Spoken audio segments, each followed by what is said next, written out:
Hi everyone, welcome back. We've got a brand new story to share with you. So let's begin. My name is Cooper, and I want to tell you about the day my wife left for a solo vacation and came back to find me gone forever. This is the slow death of a marriage through silence, misunderstanding, and the weight of dreams that never came true. My wife, Crystal, and I had been married for several years when this all happened. We met in college, but got married with all the usual dreams that young couples have when we finished. We wanted the whole package: a house with a backyard, kids running around, family barbecues, the works. We rented a 3-bedroom house in a decent neighborhood, thinking ahead to the children we were sure would come. The house had a fenced backyard with room for kids to play. Every month, she would show me houses for sale online, pointing out which ones had enough bedrooms for the large family she wanted. We started trying for our first child about a year into the marriage. The first miscarriage happened early. The doctor explained that it was incredibly common for many women to experience early pregnancy loss, that it didn't mean anything was wrong with either of us. Crystal took a few days off work, and we grieved together. I thought we'd gotten through it as a team. We waited the recommended time and tried again. The second miscarriage hit her harder. She stopped talking about baby names, stopped showing me houses online, and stopped mentioning kids at all. But she was still herself, still laughed over things, still wanted to watch shows together, and still reached for my hand when we walked. We had warmth in the relationship, and I figured she just needed more time to heal emotionally. The third miscarriage happened when we thought we were past the danger zone. We'd told our families about this pregnancy. Her sister had started buying baby clothes. When we lost that pregnancy, it wasn't just our private grief anymore. It was everyone's disappointment and everyone's awkward sympathy. After this loss, she gradually changed. She stopped initiating conversations with me. When I tried to talk to her about anything, she'd give me short responses that made it clear she wasn't in the mood and didn't want to engage. If I pushed even slightly, asked follow-up questions, or tried to draw her out, she'd snap at me or twist whatever I'd said into something hurtful. With time, I started walking on eggshells in my own house. I'd come home from work and find her already out with her friends. Sometimes she'd leave notes, having dinner with the girls, or movie night, don't wait up. At first, I was glad she was getting out and getting support from other people. But weeks turned into months, and her social calendar seemed to expand while our marriage contracted. She was out 3, sometimes 4 nights a week. Weekends became her time with friends while I stayed home, wondering if this was temporary, that she probably needed space to process her grief, and that eventually she'd remember we were supposed to be partners. But this pattern continued for about a year. A year of me coming home to an empty house more often than not. A year of sleeping in a bed where my wife turned her back to me every night. During those 2 years, I tried everything I could think of. I suggested counseling. She said she wasn't ready to talk to strangers about our personal business. I planned surprise date nights. She would agree reluctantly and spend the entire evening checking her phone or giving me one-word answers. I tried giving her more space, thinking maybe I was being too clingy, but that only seemed to push her further away. I even tried joining her social circle, hoping that maybe if I became friends with them, we could find some common ground again. But whenever I showed up to group gatherings, the dynamic would shift. I could feel myself being tolerated rather than welcomed. It became clear that her friends saw me as the problem in her life, not as someone who might be struggling too. I started working longer hours to avoid the empty house and loneliness I feel.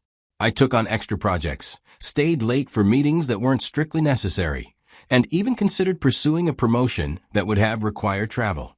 But when I mentioned these efforts to her, she barely looked up from her phone. The holidays during those 2 years were particularly brutal. Our families expected us to show up together, to maintain the facade of a happy marriage. She was good at this performance, laughing at the right moments, touching my arm occasionally, playing the role of devoted wife for an audience. But the moment we got in the car to drive home, the mask would drop, and we'd ride in complete silence. It was like she blamed not having the kids on me. I remember one Christmas morning, when I'd gotten her a necklace I'd seen her admiring months earlier. She opened it, said thank you, and set it aside without even trying it on. Later that day, I found the box on her dresser unopened. It stayed there for weeks until I quietly put it away in a drawer. That necklace became a symbol of everything wrong between us, a gesture that meant nothing because it came from someone whose opinion no longer mattered to her. The worst part wasn't the silence. It was when she did talk to me, and I realized that somewhere along the way, she'd stopped seeing me as someone worthy of basic respect. I could see the eye rolls when I'd suggest we spend an evening together, dismissive comments about my job or my friends. The more I ignored it, the more it escalated into something worse. By this point, she had become comfortable with openly disrespecting me.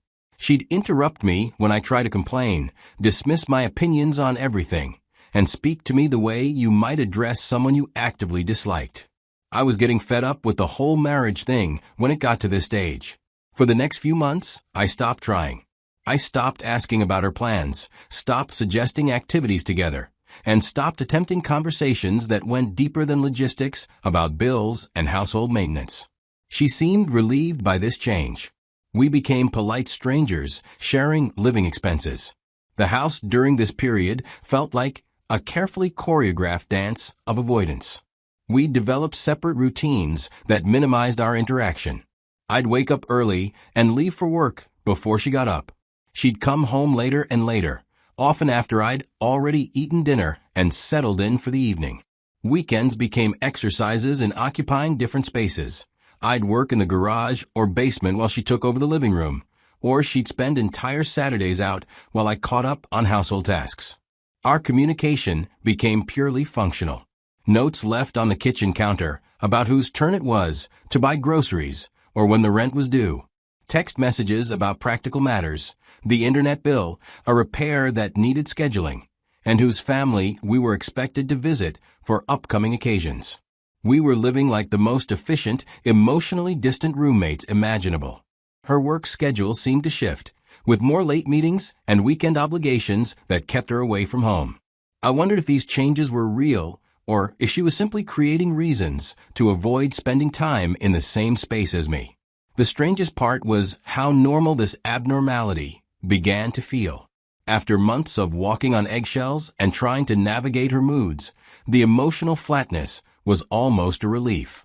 There were no more arguments because there were no more expectations. No more disappointment because there was no more hope. We'd found a way to coexist that required nothing from either of us except basic civility and shared household expenses. I started thinking seriously about divorce during those final months. Not because I wanted to hurt her, but because I realized we weren't married anymore in any meaningful sense. We were two people stuck in a legal contract that no longer reflected any emotional reality. She had built an entire life that didn't include me. One day, I came home from work on a regular weekday evening, and the house was quieter. Her car wasn't in the driveway, which wasn't unusual. I found a note on the kitchen counter, written in her careful handwriting. The note was brief. She decided to take some time away to think about what she wanted from life. She was going on a solo vacation and wasn't sure when she'd be back. She hoped I'd understand and not call her because she needed space to figure things out. There was no apology for not discussing this with me. No acknowledgement that leaving your spouse without warning might be worth a conversation. I read the note, then sat down at our kitchen table. The situation was so absurd that I almost laughed. My wife had essentially run away from home, and she'd informed me about it the same way she might have told me she was going to the grocery store. That night, I barely slept. I kept thinking about the past 2 years, about all the evenings I'd spent alone in this house waiting for her to remember we were married. I thought about how I'd been holding onto a marriage that had died years ago, hoping that somehow I could resurrect something she had already buried. By morning, I'd made my decision. If she wanted space, she could have all the space she needed. Permanently. I started looking for apartments online. I figured she would be gone for about a month because of the way she packed. I had 30 days to completely reorganize my life, but if she's back earlier than that, then no problem. Finding an apartment was harder than I'd expected. I wanted a one-bedroom place about 20 minutes across town, far enough away that I wouldn't accidentally run into her or any of her friends, but close enough that my commute wouldn't change dramatically. While I was apartment hunting, I also started researching divorce attorneys. I found a lawyer who specialized in divorce cases and had good reviews. His office was downtown. The meeting with the lawyer was straightforward. I explained the situation, that my wife had left on a solo vacation without discussion, that our marriage had been effectively over for 2 years, and that I wanted to file for divorce. He asked the usual questions about assets, debts, and children. The answers were simple. We rented our house, had separate bank accounts, no kids, and no significant shared property beyond basic household items. Howard explained that Colorado requires a period after filing where couples can reconsider. He said that, given my wife had left home with only a note for explanation, it wouldn't be difficult to establish that our marriage was beyond repair. The paperwork took about a week to prepare. When I had yet to find a place that matched my taste, I decided to stay in a hotel around the 3rd week of her travel. Moving out of the house was surreal. I'd lived there for years, but as I packed my belongings, I realized how little the space actually reflected my presence. She had chosen most of the furniture, the wall colors, and the decorative touches. I packed everything methodically over the course of a week, working in the evenings after work. Each room told the story of our marriage's decline. In the bedroom, my side of the closet had somehow shrunk over the years, while hers had expanded. The bathroom contained mostly her products. Even the kitchen reflected our separation. The coffee maker I'd used every morning for years sat dusty and unused because I'd started stopping at the coffee shop on my way to work, unable to face another silent breakfast. I found myself hesitating over certain items. The wedding photo on the dresser. Should I take it or leave it? The set of tools she'd given me for my birthday 3 years ago that I'd barely used? The books we'd bought together during our first year of marriage, when we still talked about building a library for our future children. In the end, I left most of the shared memories behind. They belonged to people we used to be, not to who we'd become. The garage was where I spent the most time packing. It had become my refuge during the worst months of our marriage, a place where I could work on small projects, organize tools, or just think without feeling like I was invading someone else's space. Boxing up my workbench and equipment felt like dismantling the last corner of the house that had truly been mine. I arranged for the movers to come take all my stuff to a storage unit I rented. By the time she returned from her vacation, the house would look almost exactly the same, just missing the subtle traces of my presence, as if I'd been carefully erased rather than dramatically removed. I left her belongings exactly as they were, took only what was clearly mine. The hardest part was leaving my key on the kitchen counter. That small piece of metal represented years of shared life, 2 years of growing apart, and now the final acknowledgement that I was no longer a resident of the place where my marriage had died. She returned from her vacation the next week after I moved, just like I predicted. I know this because the process server called my lawyer's office to confirm that the divorce papers had been successfully delivered. A woman matching her description had answered the door at our old address and accepted the legal documents. She called me that same evening. I almost didn't answer, but I figured I owed her at least one discussion about the divorce papers she'd just received. When I picked up, she immediately started talking. She was rambling about how her vacation had been exactly what she needed, how she'd had time to think and clear her head. Then she paused and asked about the divorce papers, as if they were some kind of mistake.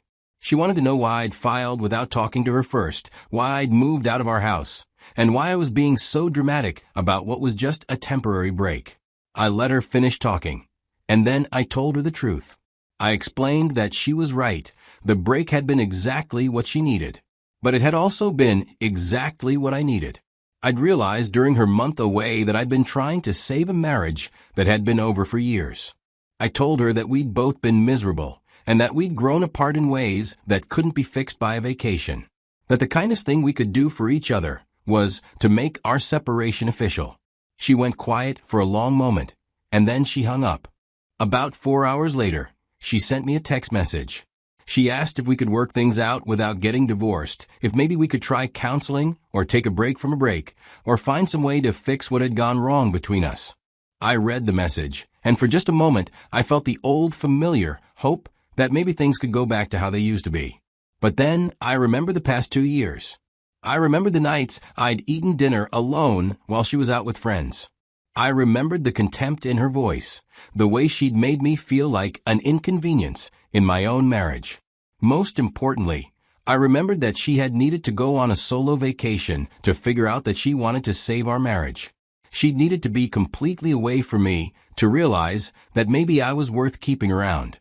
That told me everything I needed to know about how she really felt about being married to me. I didn't reply to her text message. Some conversations don't need to happen, and some questions don't deserve answers. She had spent 2 years showing me exactly how much our marriage meant to her. The divorce proceedings took several months to complete. Colorado requires a waiting period after filing, which gives couples time to reconsider and potentially reconcile. She attempted to contact me a few more times during those months, once through her sister Elizabeth, twice through mutual friends who thought maybe we just needed to talk things through. I never responded directly to any of these attempts at communication. I'd said everything I needed to say in that one phone conversation after she'd received the divorce papers. She wanted to work things out, but she wanted to do it on her terms, the same way she'd been running our marriage for the past 2 years. The problem was that I'd learned to live without her attention. During those months of divorce proceedings, I discovered that I was actually happier alone than I'd been trying to maintain a marriage with someone who didn't want to be married to me. I had friends she had never liked, hobbies she'd never been interested in, and opinions she'd never wanted to hear. The divorce was finalized several months later. My lawyer called to let me know that the judge had signed the final decree. She hadn't contested anything: the division of assets, the termination of the marriage, any of the legal details. She'd simply let it happen. A year later, I can say with complete honesty that her solo vacation was the best thing that ever happened to our marriage. Not because it saved us, but because it finally ended something that should have ended years earlier. She got the space she'd been asking for without realizing she was asking for it. I got the clarity I'd been avoiding while trying to hold onto something that had already slipped away. Sometimes people ask me if I miss being married, if I regret not trying harder to work things out. The answer is complicated. I miss being married to the person she was during our first few years together. I miss the dreams we shared and the future we planned. But I don't miss the last 2 years of our marriage, when we were both just going through the motions. She wanted a break from our life together, and I gave her a permanent one. She came back from her solo vacation ready to try again, but I was already gone, not just from the house we'd shared, but from the version of myself that had been willing to accept being treated like an unwelcome guest in my own marriage. I learned that sometimes the most loving thing you can do for someone is to stop trying to love them the way they don't want to be loved. She needed space, and I needed respect. When she took her space without discussing it, I took my respect back without asking for permission. She had blocked me out of her daily life long before she left for that solo vacation. I just made the blocking official by the time she got back.